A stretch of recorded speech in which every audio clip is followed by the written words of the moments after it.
আসসালামু আলাইকুম। হাসেন কেন?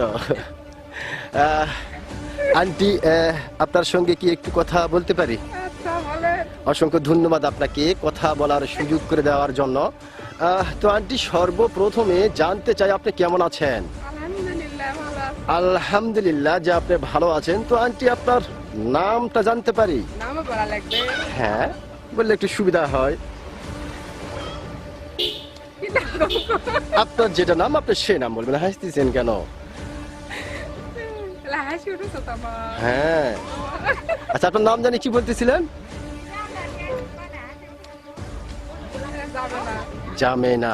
সুন্দর একটি নাম আপনার, অত্যন্ত চমৎকার একটি নাম আপনার। এবং আপনার নাম শুনে এবং আপনাকে সামনাসামনি দেখে যেটা বোঝা যাচ্ছে, আপনি অত্যন্ত একজন সাহসী মানুষ।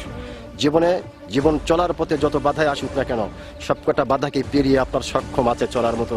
এই জন্য আমি বলেছি আপনি অত্যন্ত একজন সাহসী মানুষ। তো আপনি কি ভোটার হয়েছেন?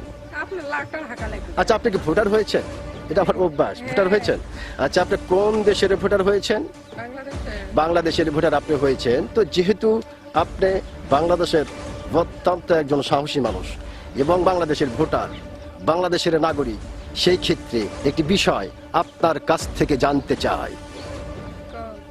এইবার বাংলাদেশের সরকার কে হতে পারে? কোনই কথা তুমি? তখন কি বললেন? জামাতে ইসলাম। জামাতে ইসলাম। আচ্ছা, আপনি একটা মহিলা মানুষ, সারাদিন বাড়ি থাকেন, তারপর কোন আইডিয়া থেকে কথাটি বললেন যে জামাতে ইসলাম এবার হতে পারে?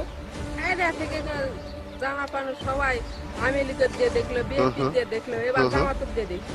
আচ্ছা আচ্ছা, আপনার খুব সুন্দর একটা আপনি বুঝতে পারছেন যে এবার সবই তো দিয়ে দেখলাম একবার করে। তো এবার জামাতে একবার দেখি। জামাতে একবারও দেখেন না, তো এবার একটা দেখবেন আর কি। অসংখ্য ধন্যবাদ আপনাকে। এজন্য আপনার নাম শোনার পরে আমি কিন্তু বলেছিলাম যে আপনি অত্যন্ত একজন সাহসী মানুষ। আপনি কিন্তু আপনার সাহসিকতার পরিচয় দিয়েছেন। অসংখ্য ধন্যবাদ আপনাকে।